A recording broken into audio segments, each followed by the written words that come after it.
Welcome, everyone. Happy Sunday, August 20th. Hope everyone's doing really well. I missed the Friday show, but we have a really special show today because we're not going to be talking about all the finance news around the world. We're going to focus on two specific stories, two political candidates from two different sides of the equator that are really shaking things up this year. In my opinion, the two most important political figures of 2023 so far, maybe 2024. What has kind of led to their surprise and shock rise in the respective countries they're in. And the people we're talking about, of course, are Javier Milei and Vivek Ramaswamy. What their positions are, libertarian leaning, and their connection to Bitcoin at the end of all of this. So to kind of break things down, a couple weeks ago, or a couple months ago at this point, I started looking into this guy named Javier Milei. He started showing up on my news feed, and he is running as a complete outsider for the presidency of Argentina. And for a long while, he looked kind of like a long shot. This is a guy who has like a very deep libertarian streak. And as of last week, he is now the #1 candidate in all of Argentina for president. And they have a different process compared to ours or the United States. And we'll kind of go through all that. But his victory is saying something, I think, incredibly radical in a country that has just undergone some of the worst inflation of any country in the world right now. I think they're at 120, 130% year over year inflation there. And his election is a complete rebuke of all of the traditional politicians and politics that have happened in Argentina up to this point. On our side of the hemisphere, above the equator, in the United States, it's not as big of a deal yet.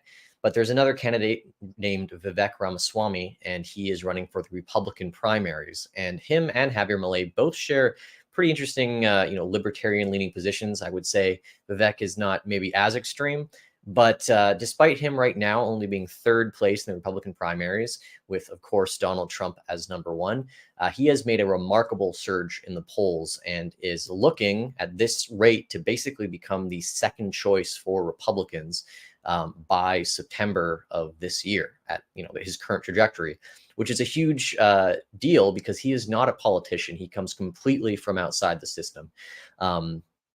His policy proposals are very unlike most other candidates. So we're going to explore these two populists. And I named the title of this live stream the Rise of the Bitcoin Candidate, or the Bitcoin Politician, because both of these candidates, whether a lot more explicitly or more through suggestions on their view of monetary policy, have endorsed Bitcoin, have endorsed sound money, have been anti-central banking candidates. And they are both sweeping right now. And they also harness the power to bring this conversation around sound money, around the Federal Reserve, to a much bigger global audience. And I think that is something that, as someone in this space for the last 6-7 years, I have never seen out of politics. We have our own politician up here where I am in Canada, Pierre Poilievre, who was also talking about it. And a lot of people always judge the progress of Bitcoin and, it being a tool for financial liberty based on the price. So if the price of Bitcoin isn't going up, maybe it's not succeeding. But what I would say is that in a year where Bitcoin has been mostly sideways, up a little bit, down a little bit, the impact that it is having in the way that politicians are reaching out to larger audiences has been really profound. Vivek Ramaswamy, second half of the show, was a lead speaker at the Bitcoin 2023 Bitcoin 2023 conference podcast. They're all the same anyways. And he's actually going to be on the debate stage this Wednesday, the first Republican primary debate stage, where he has promised to bring the issue of sound money and the Federal Reserve up as part of the topics that he's talked about. You can go through a list of Republican or presidential primary conversations, and you will not find a single mention of the Federal Reserve or interest rates or monetary policy or any of that stuff. Probably not since about 2008 when Ron Paul was running. So again, these are very important candidates, I think, in bringing the messages and the ethos of Bitcoin to a larger audience. But before we get into, I guess, the ramifications of that, I want to dive into who exactly these people are, what their odds are at actually gaining any sort of power in their respective countries, and if they did win, what they could actually palpably get through, because these are two candidates that are very pro small government. And in a world where there are, branches of executive government or law that we do not know of, people who are in the deep state, let's just say, people who've been in power for very long forms of time, that are bureaucrats, unelected, that basically run the show behind the scenes, which we know is a case in every single country on earth.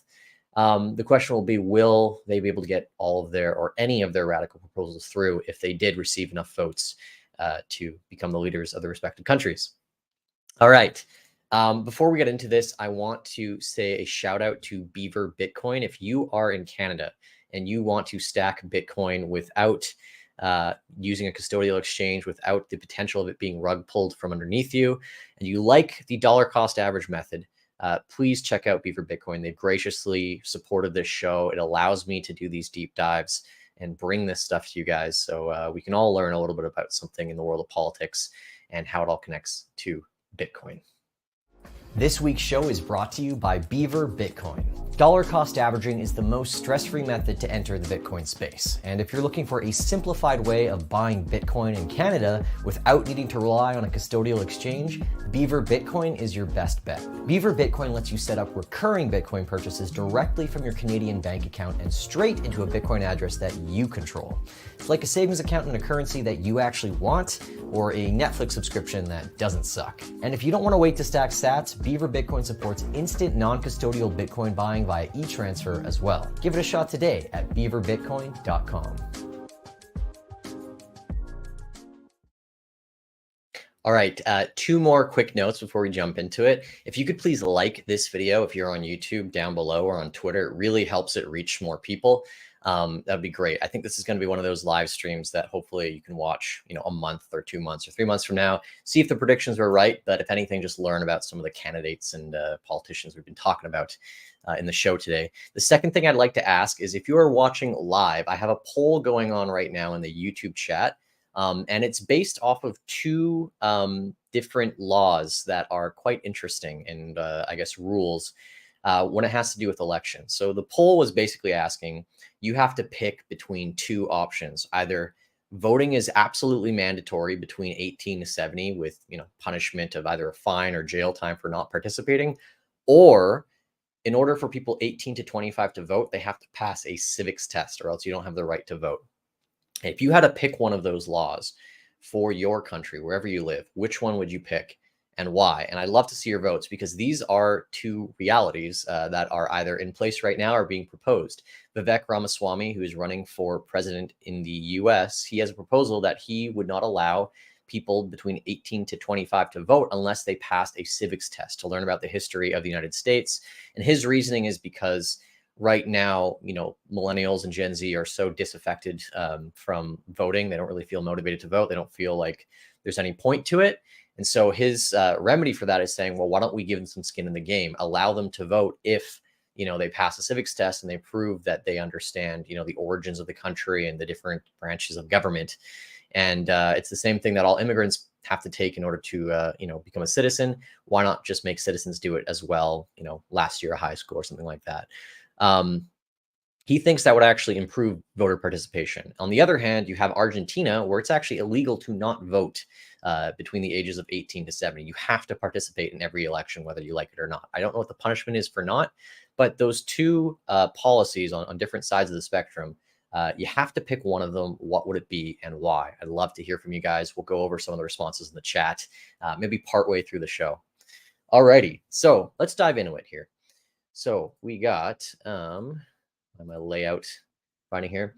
So this is Javier Milei. I think I'm saying his name right. He is the leader of a party in Argentina. I believe it's called La Libertad Avanza, Advancing Liberty. And last week, they had an election in Argentina that kind of decided, it's basically their version of a presidential primary, similar to what we would have in the United States, where you have the Democrats, Republicans, all that. But Argentina does their elections a little bit differently. So we'll kind of dive into why and how they do things a bit differently. Number one, as I just mentioned, you have to vote in Argentina.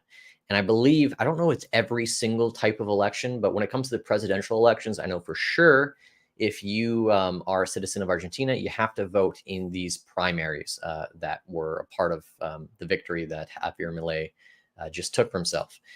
So the way that it works is that rather than have separate, Democratic caucuses and Republican primaries, all of it kind of happens on the same day. So you go in and you have not only the different political parties, but you'll have multiple candidates within political parties running as well. And so you can decide to vote either just for the party as a whole or specific candidates within a party. And so you have this kind of one round of primary voting, and the top candidates of each of the parties advance to the next stage. So let's just say you have in Javier Milei's case, he was running as the undisputed candidate for his party. So he had no one else he was running against. There were another two parties that were in the running, probably more than that actually in Argentina. And they both had different candidates, similar to how you would have like Bernie Sanders and, Joe Biden in one bracket. And so essentially, instead of this being a drawn out process with delegates and states and all that, it's a direct popular vote election. So essentially, the top candidate from each one of these parties becomes the de facto runner for that party in the next round of elections, which are happening in October of this year. So there's no delegates or anything like that. Once you make it to the next step, they have something called a first round of voting in Argentina. And the first round of voting, you have, 3, 4, 5 different parties, the one respective leader of each party, the one candidate. And if you, as a single party, get over 45% of the vote, you become president right off the bat. Now, it's kind of hard to get that much of a sweeping, it's 45% is not even a majority technically, but with a country that is split, and it's not something where there's like two big parties. There's basically a three-way split right now going in Argentina. It would be very hard for Milei or any one party to get that 45% that you need to become president. And so what generally happens after that is, as no candidate makes that threshold, you have a second round of voting that will happen 3 weeks later. So that could happen, I think, in either late October or early November. And what happens is they take the results of the first round and then they eliminate it down to the top 2 candidates. And then people are left to basically pick the top 2. And so where it stands right now, Javier Milei was the most popular candidate by popular vote in the primaries. So right now he's doing pretty well, but the other candidates were not crazy far behind. I'm going to try here and pull up. I believe I had a chart of, there we go. So this is a chart of the current presidential results. So Javier Milei here is on top, got 30% of the votes. The center right was split between 2 candidates, but collectively they had about 28.27% of the vote, and then the center left had about 27.27% of the vote. So Javier Milei, most popular by popular vote, he will advance to the next round, of course. And it looks like in the first round of voting, he will obviously make it into the top 2 as well. The question for Javier Milei and for his shot at becoming president is a question of whether or not in that first round he can get 45%. Because 45%, if he gets over 45%, he can become the de facto president of Argentina without having to go into this second round. He's at 30% right now. So if he can pull voters from either the center right, some of the smaller parties, maybe just get a better turnout. Although if voting is mandatory, I imagine that turnout is pretty maxed out to begin with. Unless you're allowed to spoil your ballot and do stuff like that in Argentina if you don't feel like you want to vote for any particular person. If you can get to that 45% threshold, he can become president right off the bat. In my opinion, from what I've kind of studied, I think that is a bit of an uphill battle for him. I don't know how easy it would be for him to get that, particularly because he is running as a brand new essentially political party, or not a brand new political party, but a total outsider political party against the establishment. And people have been voting a certain way for a very long period of time. The backdrop to all of this, the thing that makes all of these results a little bit hard to predict, is essentially this year for Argentina has been just an incredibly rough year in terms of inflation, in terms of, economic output and all of these things. And that's why the pollsters have gotten, and they've underestimated him much more than the results would suggest his support is. As of the actual results of the vote, he's at 30%. And a lot of the pollsters said he'd be maybe second or third place. Pretty good showing in a pretty 3-way tie, I would say, being number one, although not really sweeping the other candidates away. The challenge, I think, is that I don't know how he expands his voter base to 45%. The other option, and this one's kind of complex, is that if he can get to 40% and the candidate second to him is at least 10 points behind, so under 30%, then he can also become president. So there's an exception there. There's kind of a weird set of rules for Argentinian politics.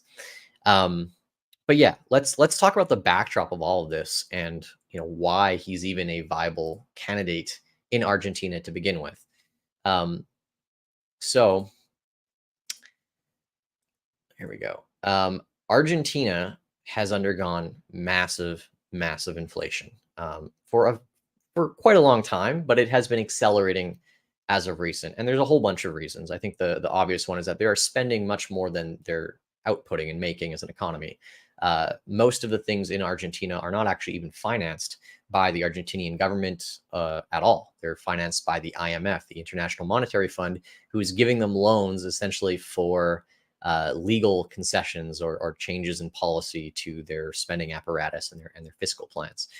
So Argentina is not even that sovereign of a nation if you think about it, because the only way they're able to exist right now is through American dollars that are coming into their system that are demanding economic concessions in one way or another. And they've defaulted or they've rolled over their debts over and over and over to do this. And because of that, they've ceded more and more power to these external forces. But just to give you a visualization of how bad Argentina's peso is, this chart goes only back to 2013, about 10 years ago. It's lost 94% of its purchasing power. We cannot fathom that here as Westerners. Maybe over the course of like 60, 70 years, you could say, yeah, I know what losing 90% of my purchasing power looks like. A house in the 70s maybe was 20,000 and is now 200,000. Sure, that's one example. But this is over the course of 10 years. And what is really crazy about this is that this little drop here, this little minus 21%, I don't know if you can see that on the screen, but the bottom of this chart here, this little red tick down, that is negative 21% in a single day. Argentina is not a typical model of a country undergoing hyperinflation. When we think of hyperinflationary countries in the past, we can look at communist dictatorships, which have essentially gone crazy with the printing press and their central banks kind of out of control, right? Communist dictatorships, top level, maybe a little bit undemocratic countries, right? You can look at places like Zimbabwe. Really, I would say third world countries without a ton of economic prospects. Argentina as a country used to be one of the most powerful, one of the biggest producers of just about everything commodity wise in the world. It was a flourishing country for quite a while, going back, I think, to the 50s and 60s. It has, stagnated with its economic output, hasn't completely crumbled, but more importantly, the fiscal management of the entire country has just fallen off a cliff. They are spending way more. They're guaranteeing, free college for everyone when they have a 40% poverty rate, for example. So there's just massive mismanagement in that country, and it's brutal for anybody who's trying to make a life for themselves. If you are an entrepreneur, you're changing the prices probably seemingly daily at this point. You're hopefully operating on a US dollar standard versus a peso standard if you can, because there's no way to guarantee or really use the peso as a unit of account. And I know a lot of people here are familiar with hyperinflation. We've talked about it on this show. I make shorts about it.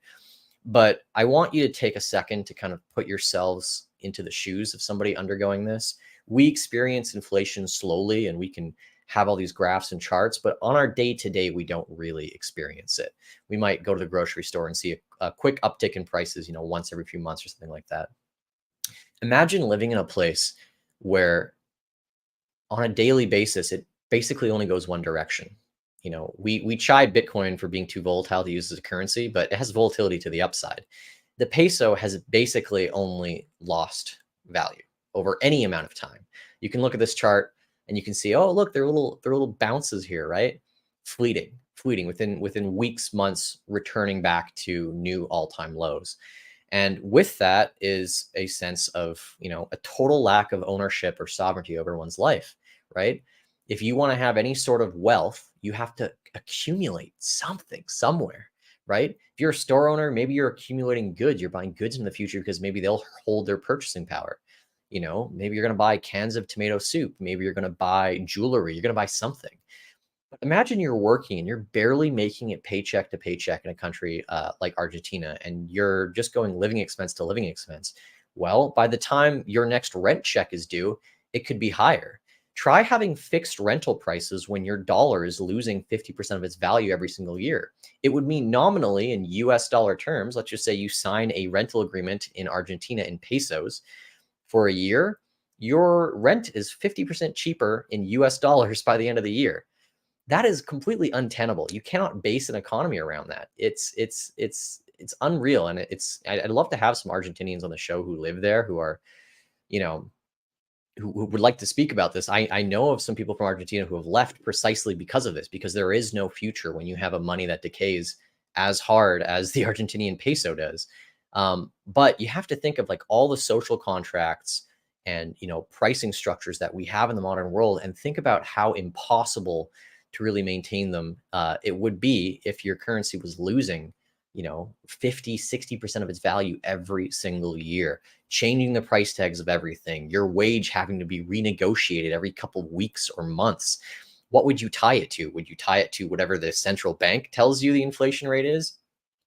Knowing that also, if you wanted to get into US dollars, the government has their own rate, and then the free open market has another rate for pesos, right? It's a total mess. And you would think with all this in the backdrop, like, I mean, it kind of sounds crazy to us in the West that a guy whose, sole mandate is to basically dismantle the peso and the central bank in Argentina is only getting 30% of the vote, right? You would think this would be a much bigger deal. Why would people still be voting for people who want to keep this system, who still want to keep an Argentinian peso? And in the past, Argentina has tried to link the peso to the US dollar with like fixed exchange rates, but you can't keep that as a promise, because essentially every single time that you need a little extra money, turn the printing press back on, and then no one's really going to look at that peg and realistically maintain it on any sort of open market. You're just not trustworthy enough. All right. Let's get into who this guy really is, Javier Milei. So Javier Milei he's a libertarian economist by trade. And he grew up kind of poor, son of a bus driver. And he really got his momentum in politics as sort of becoming a fixture on national television in Argentina. So he's a frequent TV host guest. He's extremely impassioned. This is just a common thread among Argentina politics. You swear on air, you drop F-bombs, you call people artards, all sorts of things. They don't have the same, decorum that we have in maybe Canada or the US. In fact, the stuff that regular Argentinian politicians say would make most of Trump's rhetoric seem tame in comparison. And I'd like to share a couple clips of him talking and kind of some of his viewpoints on things, because I think him talking for himself is probably the most interesting thing that can be said about him, rather than me just telling you what he says. So this is him basically talking about his personal life. So this is more of his sympathetic side, and then we'll get kind of into his more passionate views on things.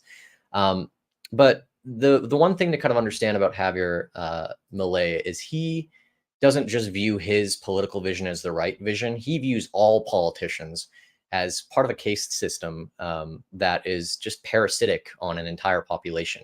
He is anti-government. He is what he self-describes himself as an anarcho-capitalist.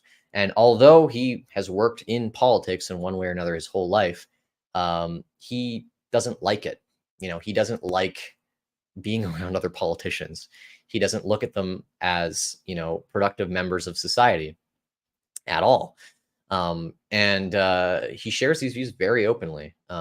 And when asked about, like, what do you stand for then? If you're not for coming into politics to make Argentina, a better country through laws and whatnot, if everything about your policy is dismantling, then what do you really stand for? And he was asked this on a show, and I think his answer was really interesting. And I believe this clip has subtitles. Yo tengo un protector de pantalla que dice ANTF. La alegría no tiene fin. Mañana podría ser el último día de tu vida. Sí. Viví acorde a eso. Ahora, ¿qué pasa? La vida real, si vos estuvieras haciendo la de pescar y sacar todo el lago, te morirías de hambre. Sí. Entonces, ¿qué haces? Acomodás toda tu vida para hacer las cosas que te gustan. En mi caso es estar con mis hijitos de 4 patas, con Conan, Murray, Milton, Robert y Lucas, estar con Cari, con Aaron, ¿sí? Y hacer un poco de economía. Y con eso yo soy feliz. ¿Te das cuenta cuál es el problema que tiene la casta conmigo? Se desviven por la guita. Yo encontré la felicidad y no necesito ni el poder ni la guita. Entonces, ¿sabes cuál es el punto? Que cuando yo te voy a una elección y te pido el voto, no es para que me des el poder, es para que te lo pueda devolver. Y ellos en realidad necesitan el poder para lograr las cosas que sin poder no podrían tener. Yo tengo un protector de... All right. Yeah. So, this might be the first time you hear him speak. Do you believe him right off the bat? I don't expect you to. But we'll dive into some other things that he has said here. He has a very hardcore view about socialism, and in his words, how parasitic it essentially is on all of society and humanity as well.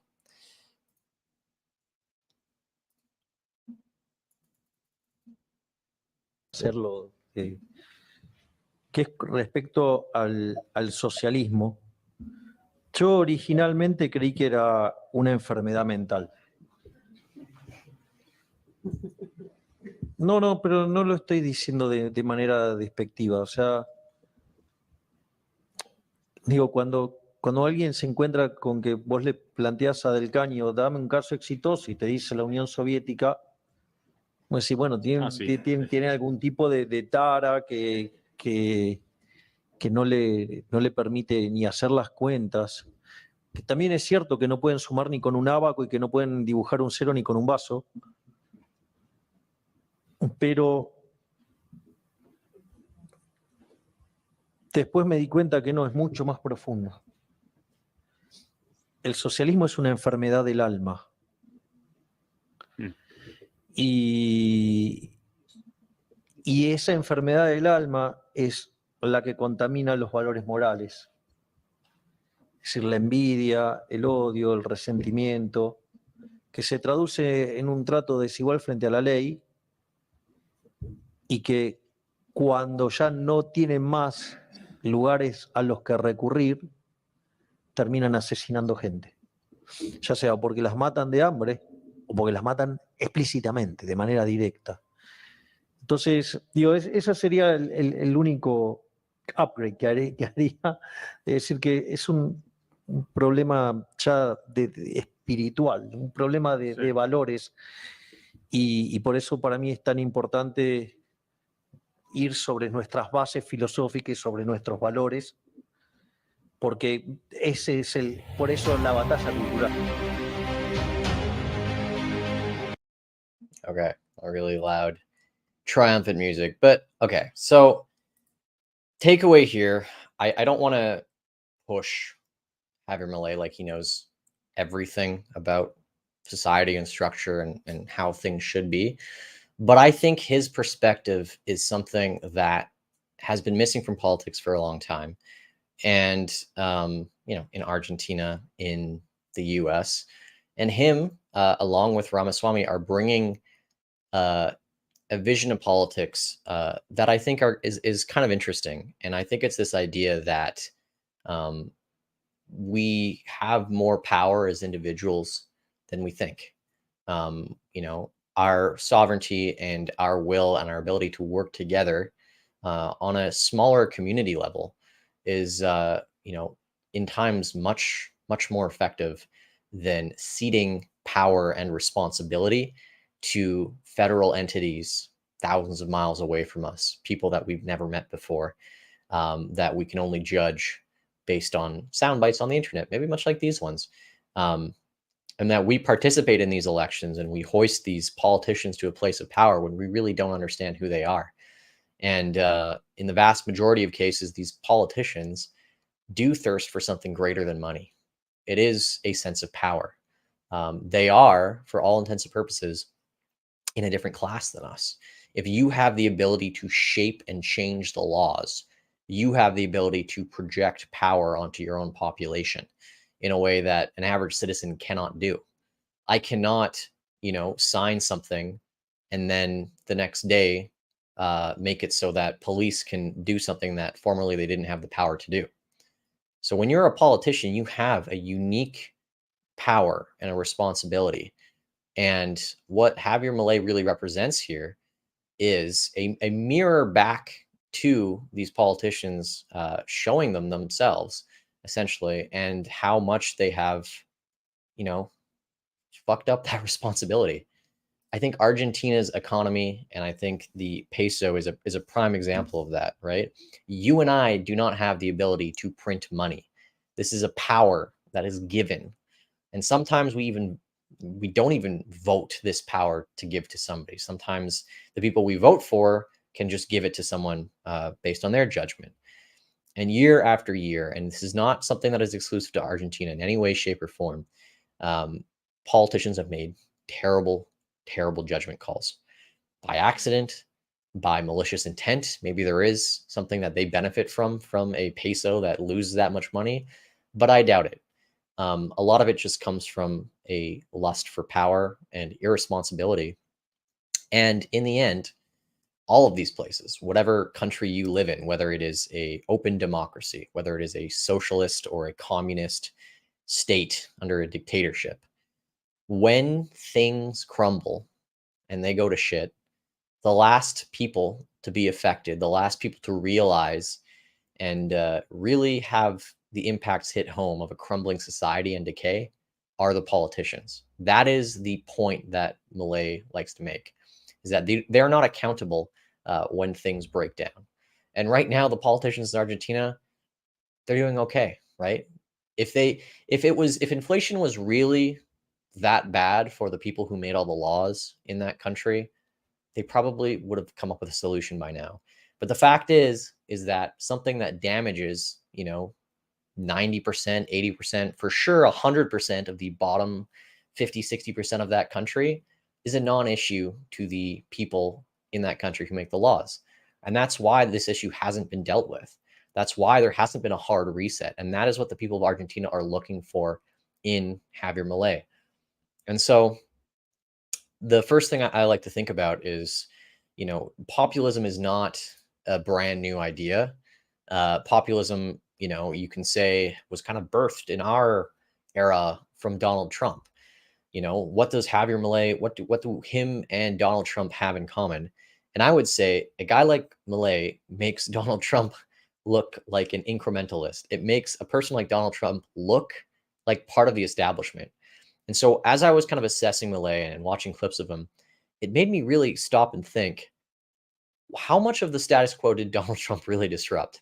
When you take away his rhetoric, when you take away, the way he's conducted himself from a policy standpoint, what did Donald Trump really do that was that radical?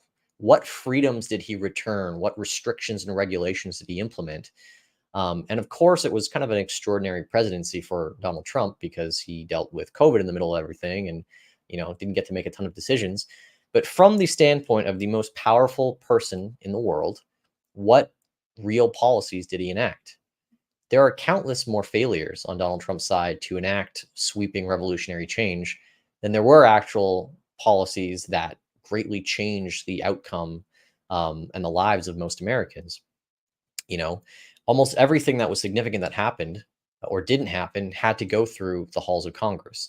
Donald Trump, and Vivek makes this argument, did not use his presidential authority to really change a lot when he definitely could have, right? And that is probably from a misunderstanding and a not realizing, the power of the executive branch, for good or for bad. I just like to assess Trump on what he actually did. And I think the biggest thing that came out of the Trump presidency, from my perspective, was a change in the way that foreign policy is approached, because the president sort of represents the entire country when it comes to foreign policy. And when people look at, American interventionism, they look at, the entire country less than just the president himself. But, the biggest things I think Trump did from a impactful policy standpoint was engaging in conversations with leaders like Kim Jong-un. That would be like unheard of by any other politician in the establishment, right or left. That to me was probably the single greatest, not accomplishment, but impact that he had in terms of changing the way that the world looked at the US and the impact that it had around the world. And it's gone now, right? You know, Biden is not going to talk with Putin. Biden is not going to talk with Kim Jong-un. None of that stuff. It's all back to status quo. And likely the next president who gets in will not be as daring as him either. But the question is for Javier Milei, you know, now that he has kind of got a good foothold in the primaries, is if he becomes president, and there's still a long path ahead of him, but let's just play hypothetical here. If he becomes president, what can he actually do? His key policy is to dollarize Argentina. It would be to ditch the central bank and to replace Argentina's currency entirely with the dollar. And this is not that radical because it's been done before. It's been done in Panama. It's been done in El Salvador. It's been done in Ecuador. And there's been very different outcomes with each one of those places, some good, some bad. But essentially, if you drop your own currency, you drop the ability to print money, right? The US is not going to print money on your behalf just because you run out, right? And so you lose a bit of power when you do that, probably for a good thing. And so the question is, well, if that's his key policy, can he even enact it? Can he even enact it in any sort of way, you know, if he just becomes president? Because the problem that Milei has right now is that he does not have a coalition in the other branches of government. He does not have a whole bunch of people that are under his party that are running for, you know, different regions in Argentina that are going to make up the Congress there. He would be acting essentially alone, and in order to pass or do certain things, he would do whatever he could in his executive power, but he would need to coordinate, and he would need to have a lot of concessions on a congressional level to do some of the things beyond his executive power. And so the concern is that if he wins, if the populace, you know, really puts him in a position of power, how much can he get done? And it's very similar to the situation with Trump, where I think Trump had a lot of ideas, but even his own party didn't back him on it. And because of that, he wasn't able to enact everything that he said. And some people might say, well, he never intended to do those things anyways. Those were just party platform things. But I believe that Trump had a lot of ideas and plans that he just couldn't do as, you know, through executive legislation. And so that's the tricky part about democracy, right? You kind of have to cede a little bit of control to your party or to whatever your voter base is or whatever the makeup of Congress is. And so, you know, Milei has some sweeping ideas about things. Another clip here I'll bring up real quick. He has sweeping ideas about things, reforming the Federal Reserve, getting Argentina off the standard, wiping out like 75, 90% of government employees. But the question is look, even if he wins, can he enact these things? And I haven't really found, you know, many people challenging him on this. But yeah, I'm curious what you guys think about that. Here's another clip of him speaking about Argentina. A ver, yo creo que el gran problema argentino es un problema cultural. Es decir, esta es una sociedad que está infectada de socialismo. Y lo que hay que lograr es sacar el socialismo de la cabeza de la gente, ¿sí? Y los principales promotores de estas ideas son los políticos. Te propongo que veas lo que fueron las declaraciones de Graciela Camaño. Se supone que uno de los mejores dirigentes de Argentina. ¿Sabes contra quién van? Contra los liberales. Porque los liberales somos los únicos que les, digamos, le enrostramos a los políticos que ellos no son la solución, que ellos son el problema. Los políticos son una suerte de sociópatas que quieren hacernos creer que nosotros somos inválidos mentales, inválidos en todo sentido, porque no podemos vivir si no fuera por ellos. En realidad, los que no pueden vivir sin nosotros son ellos. Es decir, si el país se separara entre los que producimos de un lado y del otro lado, queda la mierda de los políticos, los sindicalistas, todo este conjunto de parásitos se hunden, se mueren. Separemos la Argentina, en Argentina del Norte y Argentina del Sur. ¿Sabes qué? Los que estamos dispuestos a laburar nos vamos a la parte más pobre del país, le dejamos vaca muerta, todo. Aun cuando se quedaran con todo, se van a hundir estas ratas porque no sirven para nada. En cambio, los que laburamos y sabemos ganarnos la vida, ¿sabes qué? Nos va a ir bien. Nosotros somos gente de bien, gente que labura, y no vivimos abogando por la envidia, el odio, el resentimiento, el robo. sí, el trato desigual frente a la ley, que es esa inmundicia de la justicia social, que es lo más injusto que existe, porque implica robarle a una persona el fruto de su trabajo para dárselo a quien a mí se me da la gana. Pero ¿de dónde salieron esta manga de sátrapa? ¿Sabes por qué? Porque además en todo ese proceso, no solo que destruyeron la economía, empobrecieron a la gente, ¿sí? Desde el año 70 hasta ahora el Estado se triplicó y multiplicaron por 6 el número de pobres, ¿sí? ¿Y sabes quiénes fueron los únicos que progresaron acá? Los políticos. Entonces, ¿saben qué? Quieren, digamos, quedarse en este país, ¿saben qué? Tienen que identificar el enemigo son los políticos, hay que ir contra los políticos, ellos son nuestros enemigos, ellos son los que nos hunden en la pobreza, ellos son los únicos que progresaron con este verso de la justicia social y la redistribución del ingreso. La verdadera redistribución del ingreso fue desde los que laburamos a los parásitos de los políticos. A ver, digamos, ¿por qué nació el liberalismo? Para salir del yugo opresor de los monarcas.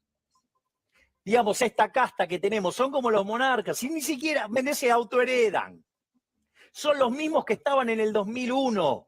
No se fue ninguno, estos chorros se quedaron todos. Y hay más, porque además se multiplican, porque tenés que agregar la parentela, ¿sí? Porque además tenés que agregar la amante, porque tenés que agregar la familia del amante, y crece, y crece, y crece. Y el bolsillo, digamos, de lo que producen, digamos, es cada vez más chico. O sea, entonces no puede ser que en un país sí le vaya mejor a los parásitos de la política que al tipo que produce. Es decir, no te puede ir mejor, ¿sí? Siendo un parásito de la política que no produce nada y que cuando hace algo lo único que hace es daño. Porque una de las cosas que pasa cada vez que interviene el Estado, se genera lo que se llama el fallo del Estado. O sea, fíjate esto, los planes contra la pobreza, ¿qué hacen? Generan más pobres. Mirá el caso argentino. Yeah. One of the things I thought about when I was listening to Javier Milei was sort of this idea of the left and the right from a very high philosophical standpoint, which is, I think, and maybe I'm just spouting into a camera here. I don't know who's watching this, but share with me what you think, honestly. I think a lot of the tenets of socialism and that form of religious fervor that builds around the state whenever you embrace an ideology like that the state has a much bigger role to play than in a free and open or an anarchical society, that comes from almost a sort of inherent pessimism about human nature, that humans cannot govern themselves adequately enough in a group, that rules and rulers must be put in place to herd the cattle and get them to work.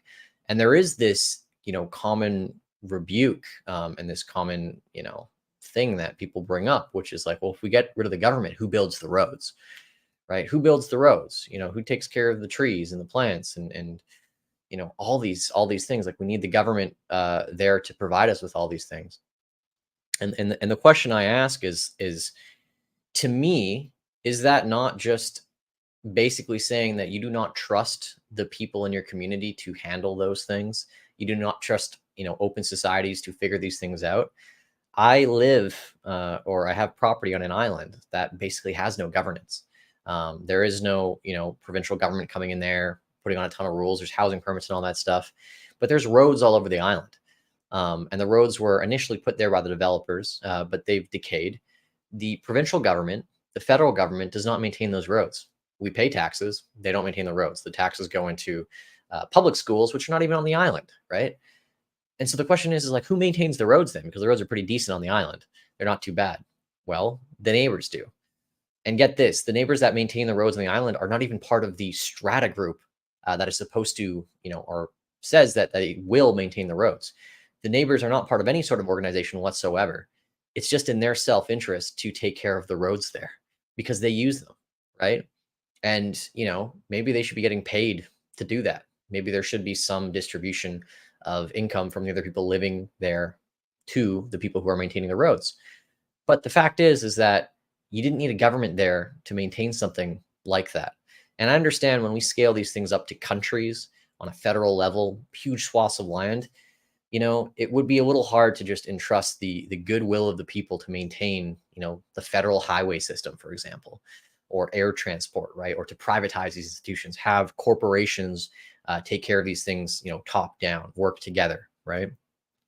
But the question to kind of ask yourself, if you are somebody who supports socialist policies, you believe that the government needs to increase the number of rights that they have people, a right to housing, a right to healthcare, a right to dental care, a right to eye care, a right to a baseline of nutrition, food provided by the government. If you are for all these things, then do you also not believe that your community can't provide them? Do you not believe that your neighbors would not take care of one another if left to their own devices? And it's just something to kind of ponder. I don't think that there is like a quick answer to any of that. But it's something I think about all the time. And when I think about, where I am in society and, the people around me, I feel that right now I would have a hard time trusting maybe my neighbors to take care of me and to, apologies. I would have a hard time to trust my neighbors to take care of all the things that the government, ensures for me right now. But at the same time, I also think the way that I feel about my neighbors and my local community is a byproduct of people putting more trust in the state than with each other. And I think that's really what a lot of what Javier Milei says and what I'm going to get into Vivek is saying is what we need to return to. We need to return to trusting one another a lot more than our government, because that faith that we place in our government that is so detached from the realities that we feel will eventually lead to destruction and collapse and them letting us down and betraying our trust. There is a lack of skin in the game when you are a million miles away and you're making rules for an entire population like that. That is essentially the tenet of, I think, libertarianism. And I think, there's a quote that, like, I forget who said it, but I like communism for my family, but I like libertarianism for my country. And it's the fact that I think there are good things from both ideologies. They just work and operate on different scales, some ways better than another.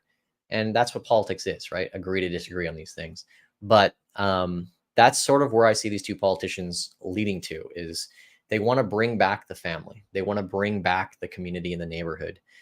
I don't know, again, almost anyone who lives in my building. I don't know almost any of my physical neighbors. I'm so disconnected from the local community from where I live. That is a byproduct of massive, massive cities, collectives of people from all over the place who are doing things very differently, who don't need to have a stake in how their roads are, right? Because that's all taken care of by the government. Maybe by returning to these things, we can return to trusting one another. And by trusting one another, we don't need to infer so much trust onto faceless entities that can't really be kept in check. At least with our neighbors, we can see where the weak links are and who isn't contributing. So that's my rant on the whole thing. I think that smaller communities, from what I see, seem to thrive. People seem to be happier. People seem to not care or talk about where the next paycheck is coming or what you do for a living. I heard this really great bit from Chamath, who is Chamath Palihapitiya, huge venture capital investor. And he's been spending some time in Italy. And he said, one of the things I try to do when I meet new people now is go as long as I can into the conversation without asking, what do you do? And that really spoke to me, because I think that is something that I do immediately in conversations with people. Instead of trying to find common ground on things that we like, on values that we share, I think a lot of us, and definitely myself, we resort to asking what people do. What is their role? What is their element in the machine or cog, rather than, what is their place in their own community? So, yeah. Let's take a look at the poll here. Only 7 votes. I don't know how many people are watching the stream, but vote if you haven't, because these are the laws potentially of the land for both the people we're talking about here.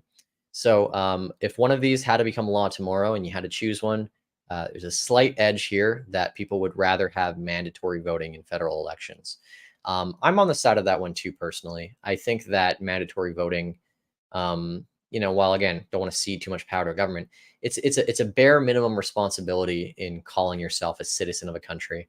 Is to participate in elections. And again, you're allowed to spoil a ballot, but you should put the effort in. The government should accommodate people to be able to vote however easily they can as well. And yeah, I think it should be mandatory. So I'm more on board with that than the whole civics test thing, which is what Vivek talks about. I like his idea of having skin in the game. I just don't think that's the best way of implementing it. Yeah. What does our comment section say? Samuel Adams says it seems that he has to fight both the left and the right politician parties in Argentina. Over 100% inflation is insane. Yeah, he does have an uphill battle in essentially convincing some people, more likely from the center right, to see his perspective on things. But my fear is that, similar to El Salvador, so some more background on Latin American politics. Probably know about El Salvador right now. Nayib Bukele, who's the president there, was also a political, maybe not a political outsider, but his party kind of came out of nowhere and does not associate with either like left or right. And so he became president there with a sweeping majority. It was like 60+%. So he had no issues kind of passing and doing whatever laws he can. And the country does seem objectively better off than it was before him. Where was I going with this? But one of the issues is that he is going to be up for election again. And this time you're seeing the establishment parties, the left and the right, team up together to basically overthrow him. And I think something similar could happen if Javier Milei continues to grow in Argentina, where past enemies, what is it? The enemy of my enemy is my friend, something like that.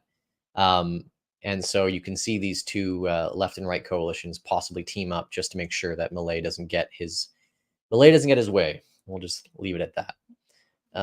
Mikiko says, Javier Milei is so passionate, or maybe that's just how they speak in Spanish, but gotta love and respect the passion. I agree. He is extremely passionate. I don't have the clip here, but he goes on this rant, and maybe I'll try and link it below, where he calls everybody who's on the left, I'll just say retarded. But you can even hear, I think one of the clips he was saying that, the people who think that socialism works are so dumb that they couldn't draw a circle if they had a glass on paper to do it with. So yeah, very passionate, uncensored. It's cool that they even air, somebody with these profanities on air. But yeah, it's very different discourse. I will say, despite the politics being corrupt down there, at least they don't feel like they have to sugarcoat things like they do in the US. All right, 52 minutes into this stream already. And then the title of this video was the Bitcoin candidate. So Javier Milei has not come out and explicitly endorsed Bitcoin, but he has said that money should naturally return to private enterprise. That's how it's been for most of humanity. Money was a private good, and central banks kind of have corrupted that. And God, I think I have another chart. Let me just try and find it here. This is a great chart that shows you that maybe he's a little bit right on this.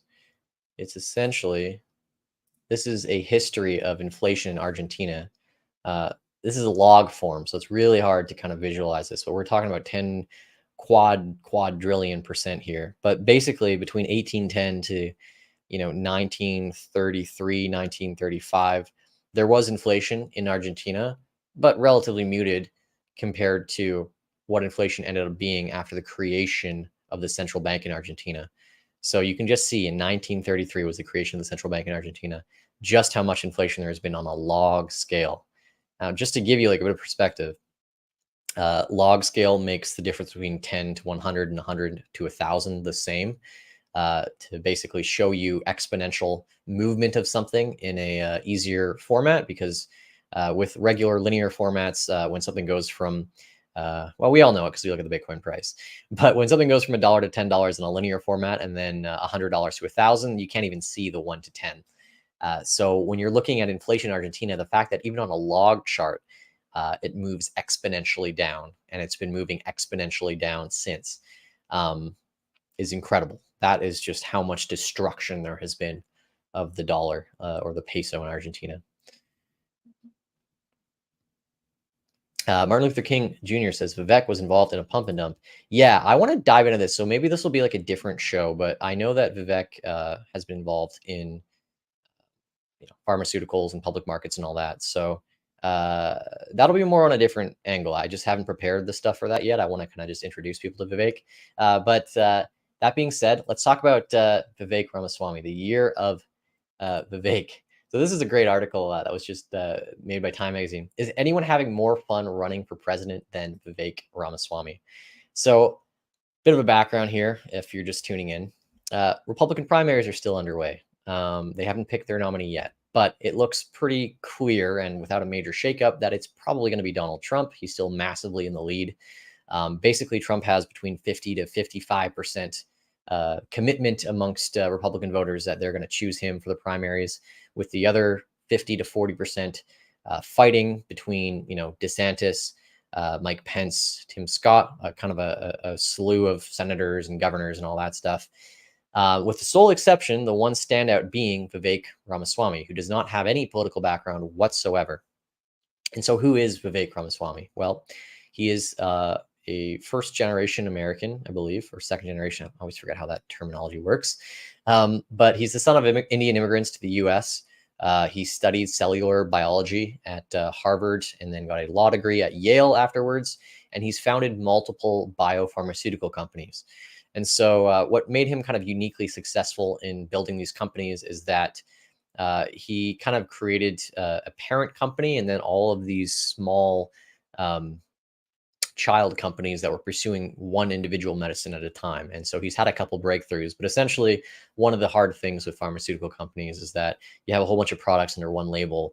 One costs a lot, doesn't pass, and then you have one that's successful. But basically by breaking all these things up and almost treating the pharmaceutical company investment as sort of like a VC arm where you have these different kind of investments under one roof, he was pretty successful, and they've made some products that have gone to trial here. Some are actually being used in limited circumstances, products for Alzheimer's, eye diseases, and then his most successful one was a prostate cancer drug. And so he oversaw the R&D and the push to these products to trial, which was kind of interesting.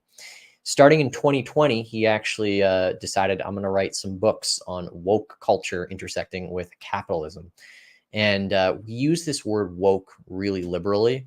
And one of the things that has attracted me to learning more about Vivek and kind of following his rise is that I have not seen somebody speak so eloquently on the idea of wokeism in politics or just political, things in general. He's a very, very articulate person. I would say he's probably the most articulate presidential candidate since Barack Obama. Whether you like him or not, Barack Obama, sharp-witted, able to give pretty clear answers to things when he was on the campaign trail. And Vivek Ramaswamy, similar, completely different political affiliation or background. But I want you to put aside the politics here. You might not like him immediately because he's libertarian, but just listen to him speak and define from a neutral perspective the definition of woke. I thought this was really well done. This is 1 minute and 30 seconds, and he does a brilliant job of basically summarizing what it is. So the new popular talking point on the American left is that conservatives can't define the word woke, even as they continue to be anti-woke. Here's the one thing I'll admit, okay? There are a lot of Republicans who don't know what they mean when they use this word. But that just gives an opportunity to the left to ridicule Republicans, when what we actually need to do as Republicans is to take the debate to their turf and win. So you don't know what woke means? Here's what it means. I'm going to define it in neutral terms that nobody can deny, okay? Being woke refers to waking up to invisible alleged societal injustices based on genetically inherited attributes: race, sex, and sexual orientation.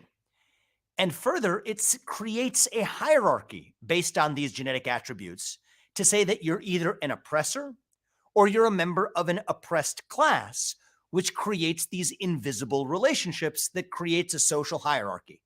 And what they say is we need to turn that social hierarchy upside down, or at least even it out, by using any means necessary, not just through government, but even through the private sector, even through our schools, and even through our economy itself, including the use of quota systems based on race, gender, and sexual orientation to correct for those alleged societal injustices.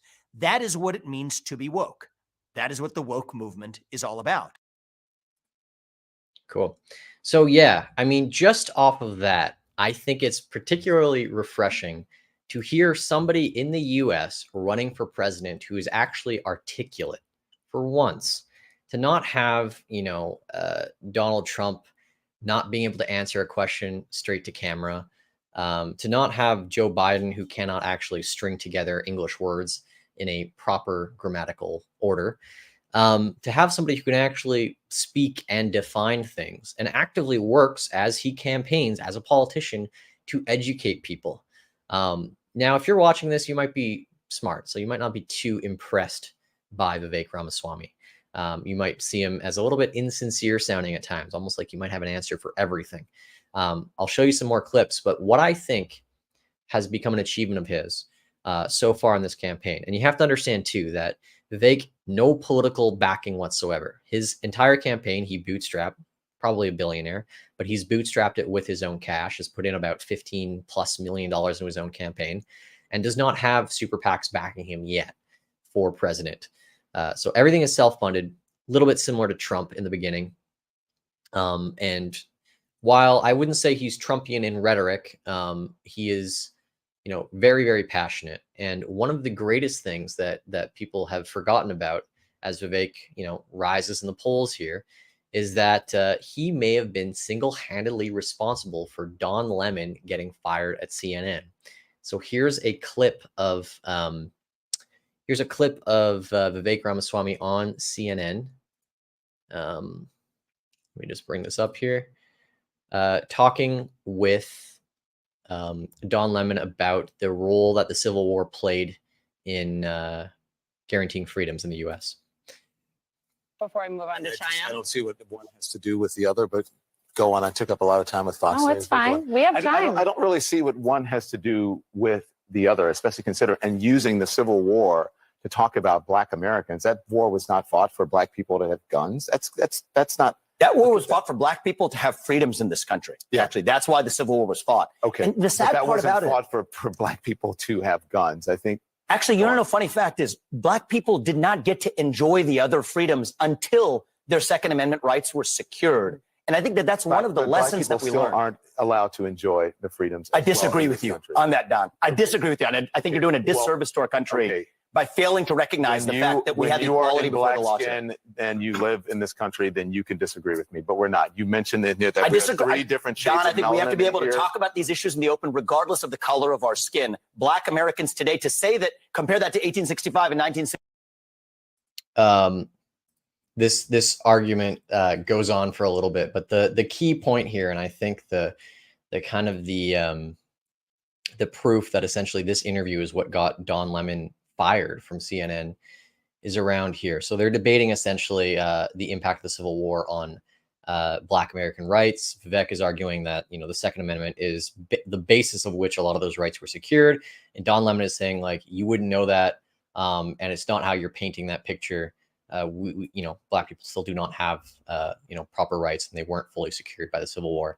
And Vivek is just saying, I disagree with you. But this is where it gets heated. It's really good. Fact, but Don, the part that I find, because you say it's historical fact, part that I find insulting is when you say today Black Americans don't have those rights after we have gone through civil rights revolution in this country. You are sitting here telling an African American about the rights and what you find insulting about the way I live, the skin I live in every day. Here's where you and I have the freedoms that Black and white that Black people don't have in this country, and that Black people do have. Well, here's where you and I have a different point of view. I think we should be able to express our views regardless of the color of our skin. We should have this debate without me regarding you as a Black man. That but me regarding you as a fellow citizen. That you're That's sitting what I think here, whatever ethnicity you are, explaining to me whatever ethnicity about I'm, what it's like to be Black. Whatever America. ethnicity I'm, I'll tell you what I am. I'm an Indian American. I'm proud of it. But I think we should have this debate. Black, white, doesn't matter. I think we should have this debate. The content of the ideas. Do it. You should do it in an honest way and in a fair way. And what you're doing is not an honest and fair way. Okay, but we appreciate you coming on. With due respect, Don, I look forward to continuing that conversation. Thank you. The conversation. Thank you so much. Thank you, Pop. We'll talk about China. Yes, let's talk about China. Next time you come back. Oh, thank you. Much to say on declaring independence from China. Okay, something you can move add on now, please. Thank you. Thank you. Yeah, unreal to see Don Lemon absolutely lose his cool in that, and to start basically just otherizing, to borrow a term, otherizing Vivek on the color of his skin. You don't get to have an argument because you haven't lived this experience. We can't talk about ideas because this idea means more to me because I'm X color or X gender or whatever, right? And this is entirely what Vivek has written all of his stuff about, is essentially dismantling this and saying we have to have open dialogue. We cannot shield ourselves from ideas and conversations, just because, we feel that we're oppressed or oppressors or whatever, right? And the argument that Vivek has made in a lot of his books, and he says this a lot in the campaign trail, is essentially this type of mentality has infected corporations. Corporations, in a capitalist structure, as maybe as brutalist as it might sound to some people, the point of a corporation is to create a product or service that does something cheaper, better, or faster for someone, right? To innovate, to create new technologies, to build something, do something better. And the point of doing that is to make money, to make the world a better place, but to make money. And so as corporations get more involved in things like ESG, we have to have a policy on the environment. We have to have a policy on justice. We have to do something so that our communities are better. All these things, you can argue whether they're right or they're wrong. But the problem is that the goals and the targets that these places set are opaque. They're not rooted in reality, and they've been very unsuccessful so far. So all the companies that have involved in woke stuff, whether it's the Budweiser thing with the trans influencer, for example, all of these things have basically alienated people for whatever reason. Maybe you agree with it, maybe you don't. But the question is as a shareholder in those companies, as an employee, as one of those companies, it is not in your best interest if your company becomes a part of one of these things, whether it's a left-leaning cause or a right-leaning cause.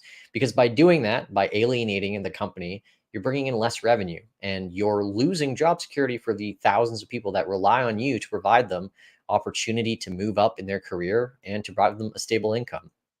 So these ESG policies that Vivek talks about, they're very harmful in a capitalist system, and they go very much against capitalist values. And he believes that capitalism is the way to essentially bring people out of poverty. It's essentially what the U.S. has been founded on, free markets. And he has some interesting views on this. One of them I've never heard a politician speak about is reformation of the Federal Reserve here. I'm trying to get a good clip of it. He can speak and he can summarize things very quickly, very, very concise, erudite, I would say. This is a great conversation where he kind of brings up Bitcoin too, because he has a position on Bitcoin. He supports it, but he doesn't support it as a reserve currency yet.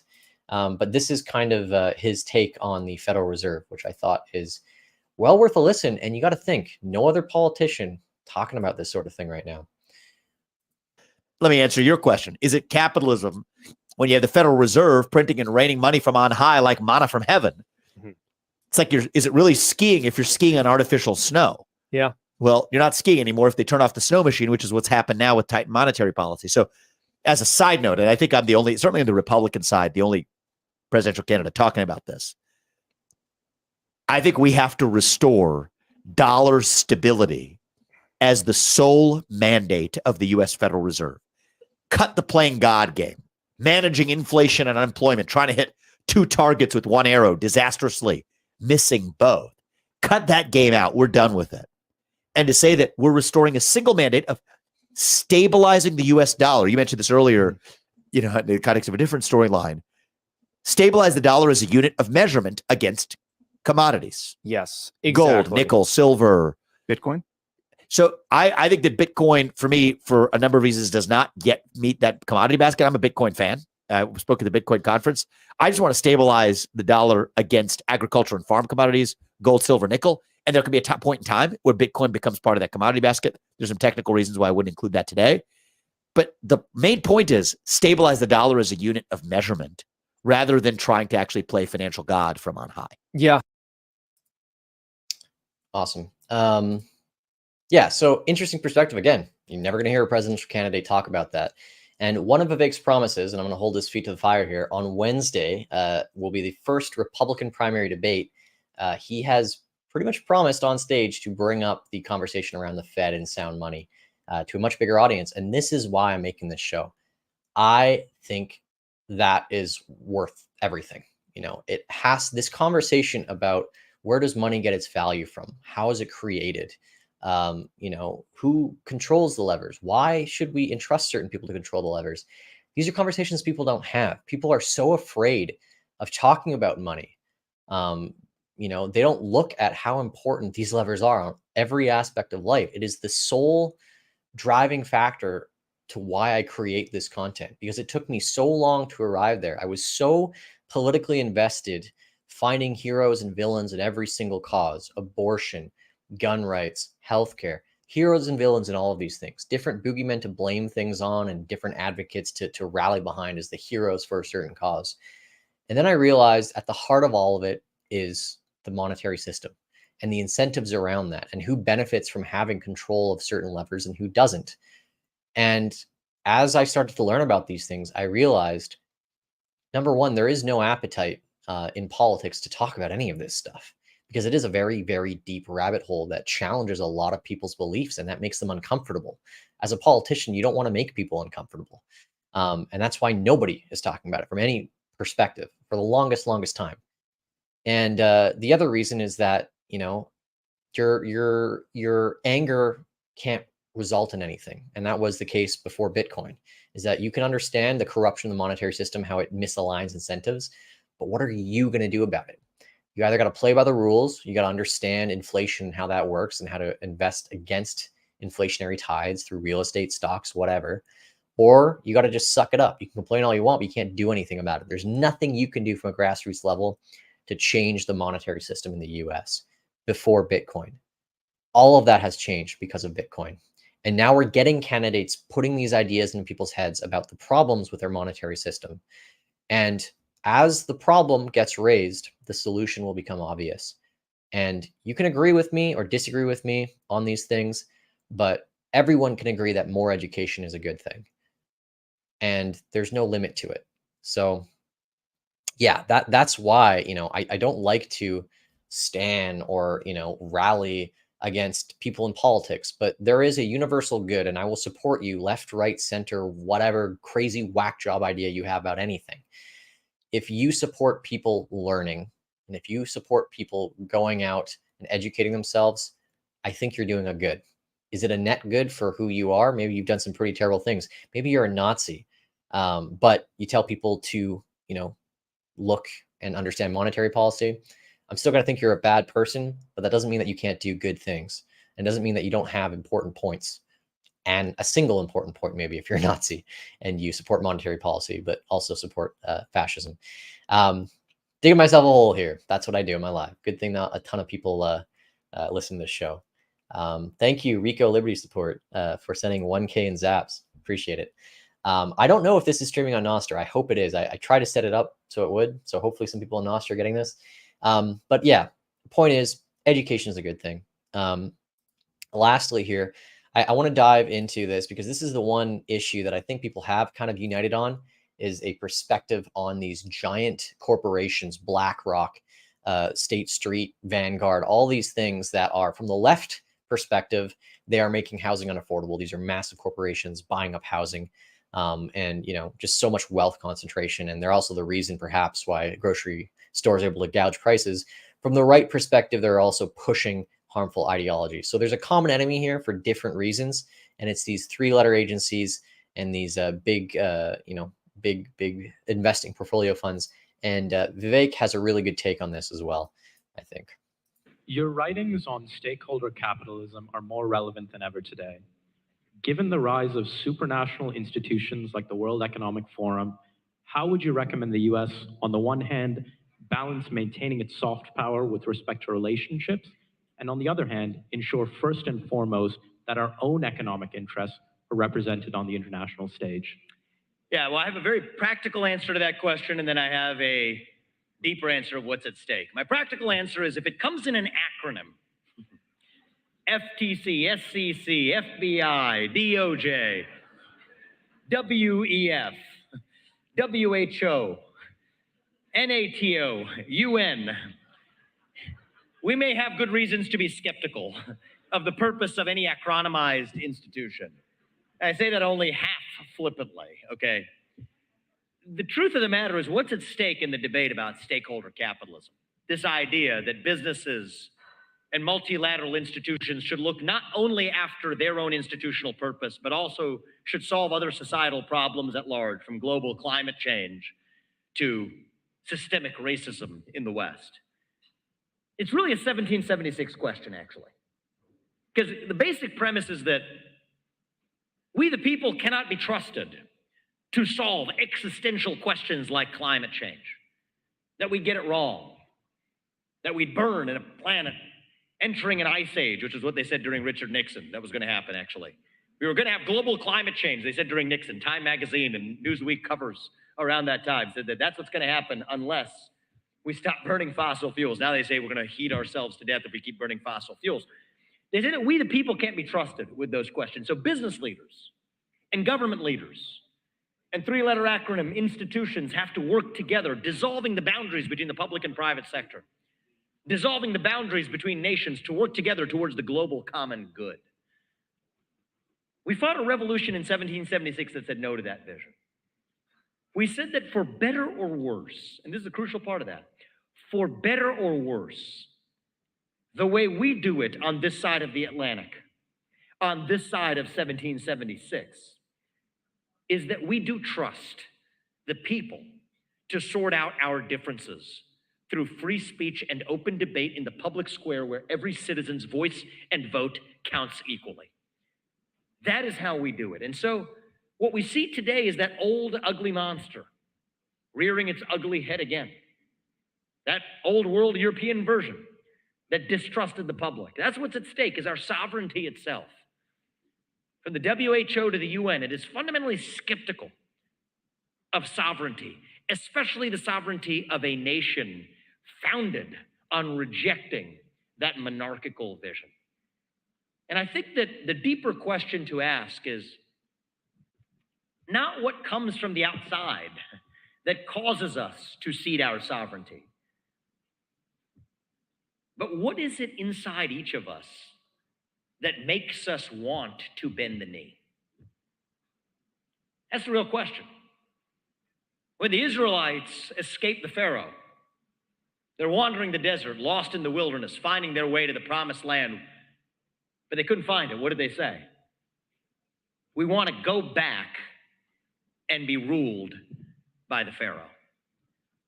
So the real question for us to ask, as much as I have been a chief critic of the multinational, international institutions that are impeding on the sovereignty of the United States, from ESG to stakeholder capitalism to whatever new label they come up with. Yes, these are top-down forces, but their trick only works if we ourselves are willing to bend the knee. And I think that when it comes to the global climate religion in particular, that's the real question. What is it that makes us want to bend the knee? They can't take our sovereignty. It'll have to be up to us to give it to them. And my view is that we have to fill that vacuum of purpose with our own vision of what it actually means to still be a citizen of this nation, not some nebulous global citizen fighting climate change. No, a citizen of the United States of America. And to say that is true, that means something to me, and I will stand for my sovereignty and the sovereignty of my nation. Cool. Yeah, powerful stuff. And again, like, interesting candidate, because it is a complete rejection of the rhetoric from both sides of the political establishment there. And this is sort of how I want to wrap things up here. Vivek, let's talk about his chances, and I want to be realistic here. A lot smaller chance than Milei of becoming president in his respective country. Let me just share this tab here. This is a chart of the polls in the presidential primary. That tiny little blue line here at the bottom, that is Vivek Ramaswamy. And you can see that's probably the most positive looking line on this chart. Trump has held his lead over 50%. This green line is Ron DeSantis, Meatball Ron. No one caring about there. But yeah, the point in all this is that he's an interesting candidate because, somebody like him rising in the polls is pretty unheard of in the US. And I don't know. I think the big thing is that he doesn't have the name recognition yet. And that's why I think there's still chances he can get bigger. My path for Vivek to have any sort of power in the US is this, essentially. Number one, he's playing his cards right in the Republican primary process because he is supporting Trump on things. It's pretty hard to talk smack about Trump when he has 50% of the Republican vote base, yet that is what DeSantis and Mike Pence and all these other people running for president are doing. They're besmirching Trump, essentially. And Vivek is saying, look, Trump has made errors in judgment, but I also don't think that we should be indicting the leading candidate of a presidential party for essentially white collar crimes or blue collar crimes or whatever it is, crimes that are not murdering people, let's just say. So he is supporting Trump in that regard, but he is differentiating himself in a very meaningful way. And I think that's important. But what I think, before we get into all that stuff, what I think his potential path is for presidency, and I still think it's a long, long shot, is essentially if this trajectory continues, where Vivek is overtaking DeSantis, and none of the other candidates seem to be gaining steam, that will place him in a reasonable second to Trump. And I think media perception is everything. And I wrote a thread about this on Twitter the other day. I think this time around in the 2024 election versus 2016, Trump is failing the media game. And I think that, it's a little early to make that declaration, but the three things that I've kind of watched out for is number one, Trump's primary method of communicating. A big reason I think he became president and he got as much attention as he did back in the day was because he was on Twitter. He was communicating in the public square. That is the place where people go to send their thoughts to the internet. Trump has financial interests in a different social media platform called Truth Social this time around. And because of that, he is not participating in Twitter. And Truth Social is a broken platform that is not easily accessible, terrible UX, terrible UI, and it's essentially just a silo. It's a silo of Trump supporters. There's almost no one else using that platform except Trump supporters. So he has chosen to silo himself into a room of people who just agree with him. That is a very small room instead of using an open platform to speak his thoughts. And he was banned from Twitter for a bit, but ever since Elon came into power, he's been unbanned. Yet he still refuses to go on Twitter for any reason.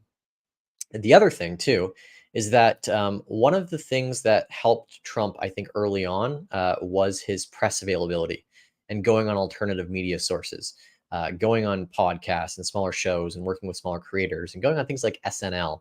They would never have him on today, but he was there in 2016, building up his favorability. Now, he was a relatively new candidate at the time. He was a fresh bit of air in American politics back then. So he needed to get his word out and to market himself. But he has ceded any attempts at trying to market himself any further. I think everyone kind of has an opinion on Trump, and he probably knows that. But he's just not to be seen anywhere. He's not on major news shows. I understand that part of that is the indictment process that he's going through, but he's not showing up anywhere. And if you look at all the other candidates, they aren't doing it either. Ramaswamy is, kind of different about this. He's showing up on every single podcast. He's media blitzing because he needs to get his name out as much as possible. And that builds into the third thing that I think Trump is failing this time around, in that he's decided not to be a part of these presidential debates. And that's fine. Why would you? Why would you bother when you're at 55%? But if Ramaswamy gains steam and takes over DeSantis, I think that will put a ceiling in how much Republican support that Trump can get. I don't think that the DeSantis voters, a lot of them will move to Trump, and you can kind of see it in this chart. But I think you're going to start to see these other candidates, their support kind of wilt away and go to Ramaswamy. And I think as long as this momentum continues, and I think Ramaswamy, just hearing him speak, you got to imagine that he would do excellent in a debate. If he becomes de facto second place, Trump has to address him. Trump cannot ignore him, even if he's only at 15% and DeSantis is at like 8%. He's the second place candidate. He can't be ignored. And that means that eventually, if Ramaswamy can gain a strong second showing and hold on to that for a bit, eventually Trump will have to show up to a debate with him. And I think in a debate, Trump is very showy, but he doesn't have the bite in 2024 that he had in 2016. He's not the fresh breath of air that is getting people to dive deeper into his policy platforms and positions. Ramaswamy is that fresh breath of air. And I think voters will see that on Trump's side. I think they will see Ramaswamy's, pragmatic so-called approach to dealing with the Trump indictments and January 6th and all that. And they will say, hey, he's a very realistic candidate. I might not be all in on the Trump camp if Ramaswamy stands for what he says he stands for, which are some positions that are actually a lot more extreme in rooting out the deep state that Trump has kind of rallied up over the last few years. So That's just my take on it. But ultimately, I want to kind of summarize, and I wrote some notes here, and they're really long notes, as to why I think these two candidates are getting steam, and where they are in their respective countries. I think right now Javier Milei is in a similar position to where Trump was in 2016. I think people in Argentina are just angry.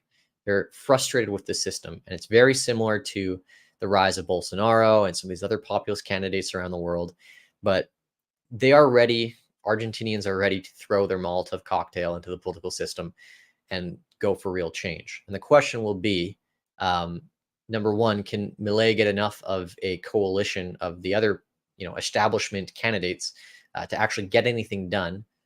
And number two, will he be able to get a strong majority and make it through to that second round?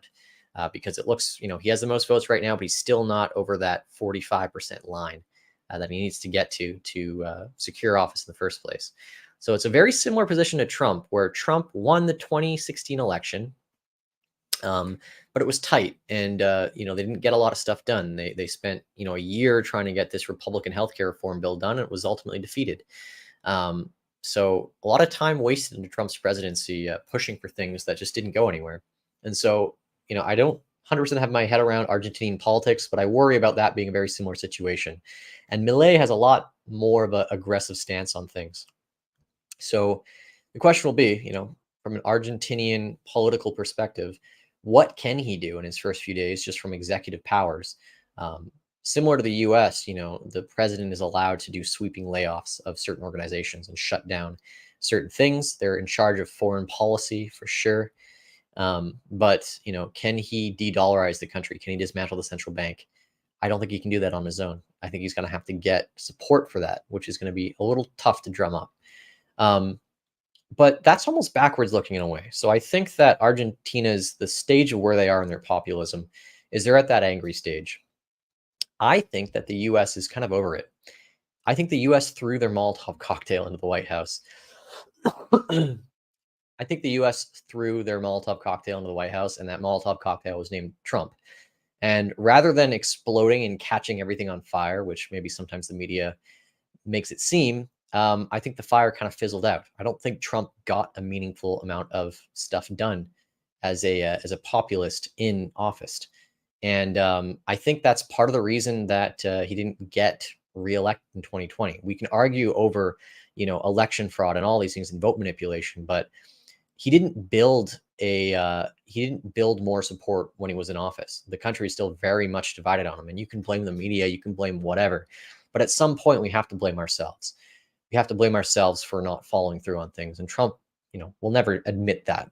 But he did not reach out. He did not make concessions. There are so many issues that Americans share the same view on that he didn't come on towards. One of them being marijuana legalization, for example. 80-90% of Americans support it from both sides. He could have pushed that. He could have found an issue that Americans were unified on and pushed to get that passed under both parties in a bipartisan way.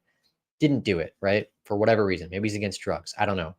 But if you are in a position where you're dealing with a very polarized country, start there first. Look for things where people are united on certain issues, on a domestic sense, right? So, yeah, I think he was a letdown in that regard. And I think that's also why in 2022, when they had the midterms and everyone thought, oh, that's going to be the Republican red wave, it fizzled out as well. The country is more divided than ever because neither party is providing a solution. And so people are doing this anti-voting thing. They're voting for the other side so that the side they don't like doesn't have a chance of getting in. They're not voting for things they actually believe in because there is no vision. There are no leaders right now in the United States. It's all about, we have to keep the other guys out. We have to keep the bad guys out. That's all we stand for. Nothing positively getting done. And it is amazing how out of touch, politicians are. Like Joe Biden is now going on a tour with Bidenomics, right? Oh, look, we got inflation rate down, even though it was at record highs under my presidency. We got inflation down, even though that doesn't actually change. That is not deflation. That's just de-inflation. Things are still more expensive. They're never going back to where they were in 2020. These price adjustments upwards are nearly permanent. And, you know, he can say, oh, the unemployment rate's low. Bidenomics, Bidenomics, Bidenomics. Our country's doing fantastic. When food banks in the US are showing record lines, right?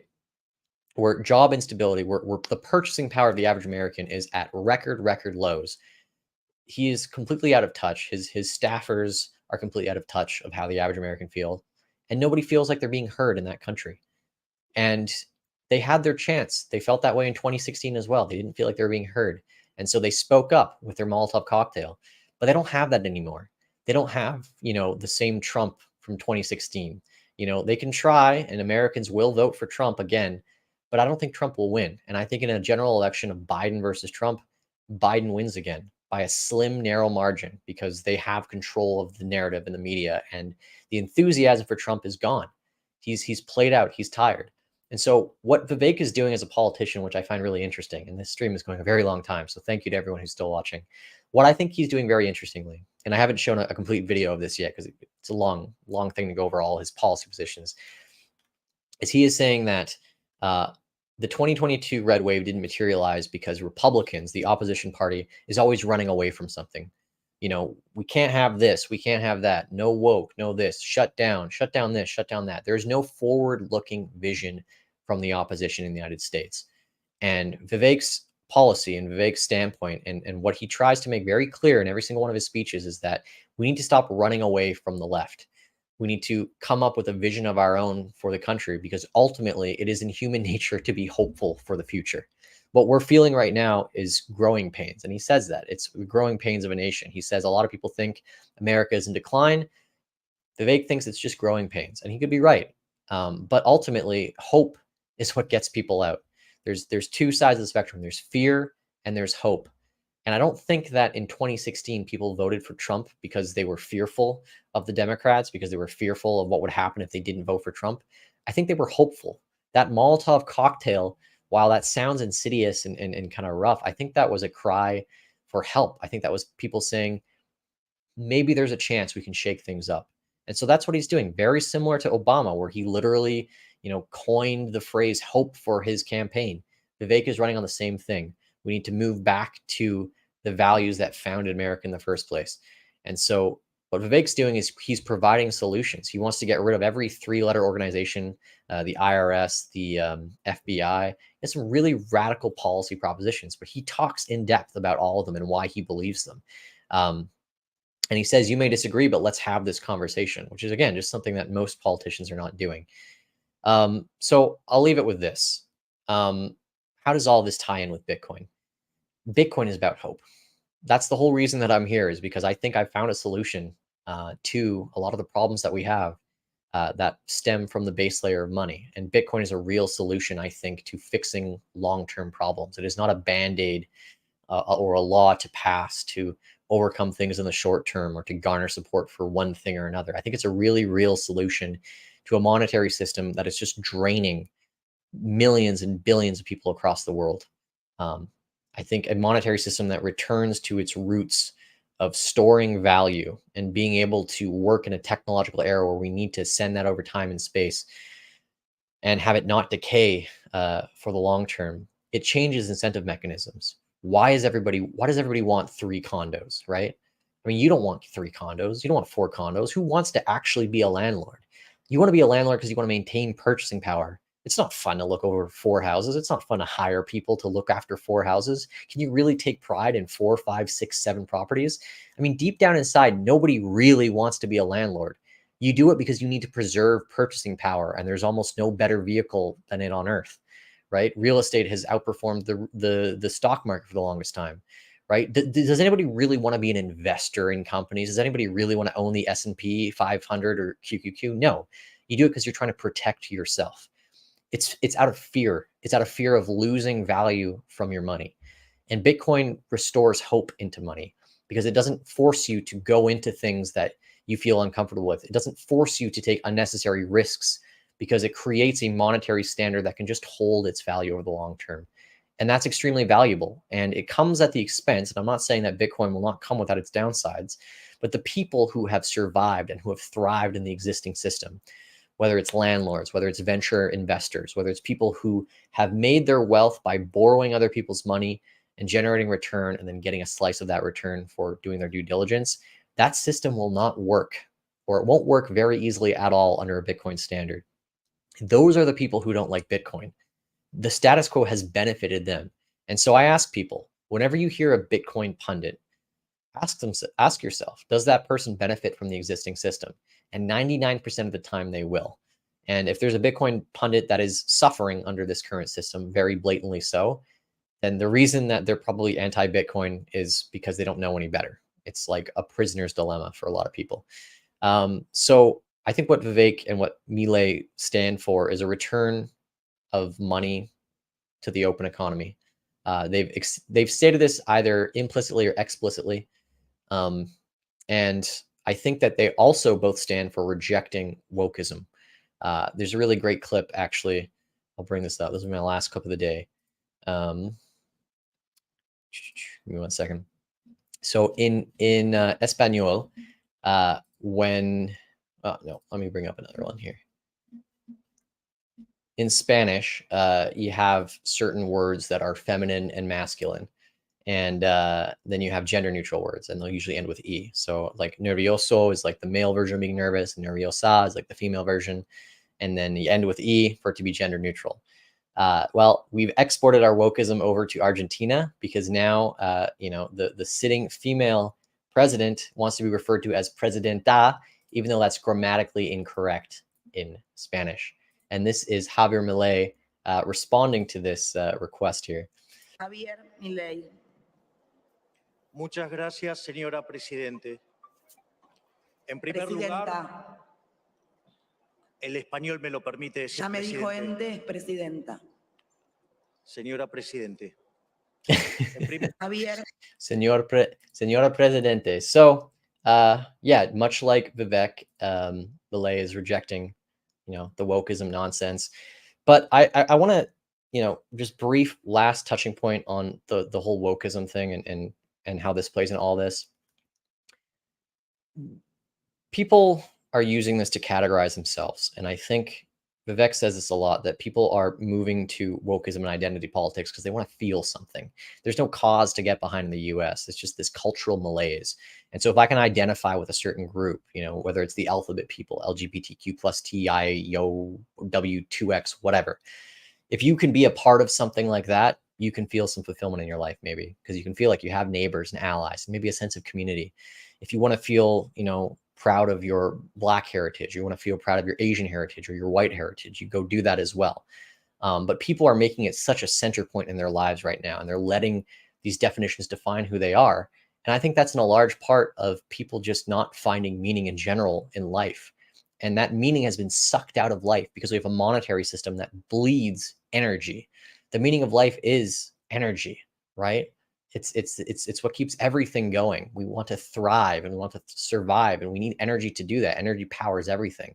And we have a monetary system that just bleeds and bleeds and bleeds energy endlessly. And so people flock to these ideologies.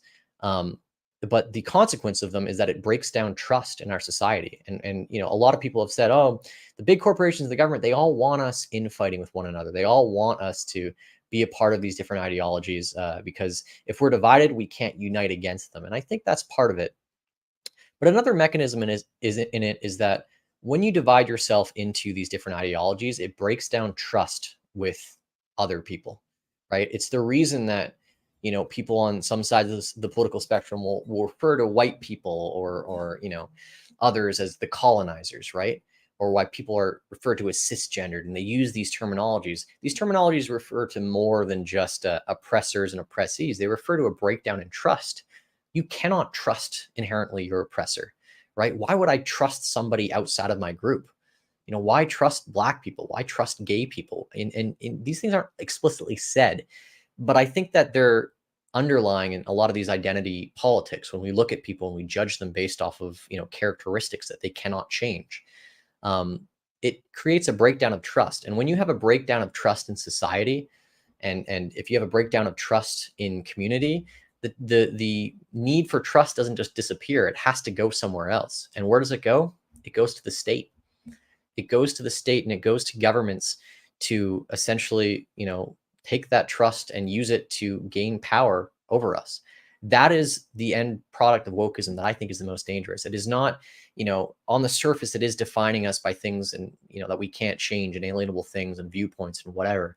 But ultimately, wokeism represents a breakdown in trust in one another. Every time we define ourselves in one sector or another, it just means that we trust things outside of that less and less.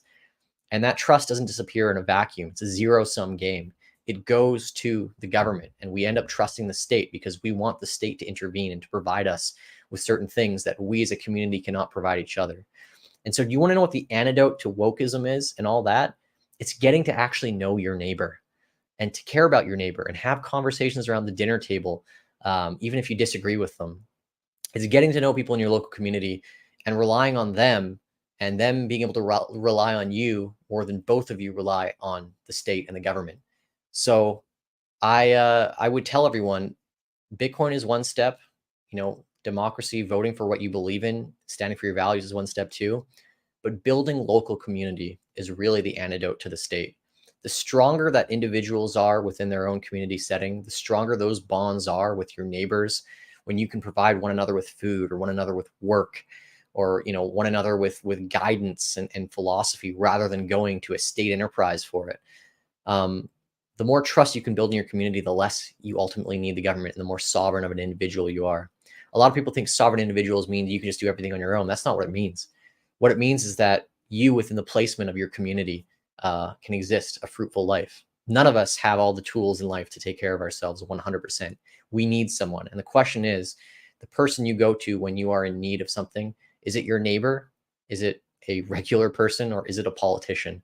And I think the less you can rely on politicians and the more you can rely on neighbors for things that you need, the better off you're going to be, and the more sound your decision making is going to be, and the more rewarding placing your trust in something is going to be as well. So yeah, that's my rant for the day. Thanks so much for tuning in. Possibly my longest live stream ever. Hope you guys learned something about Vivek, about Javier Milei. Hope my perspectives were worthwhile listening to. And yeah, thanks for taking time out of your Sunday to be a part of this. I got some more cool videos coming up about Bitcoin and all that stuff. But yeah, ultimately, we're here because we're hopeful. We can be very cynical about things, but cynicism is a short-term thing for me. I'm not cynical long-term about anything. The human race has done amazing things and will continue to do amazing things. And we will go through rough patches, but we will always innovate our way out of it as well, as we have forever. So stay positive, people.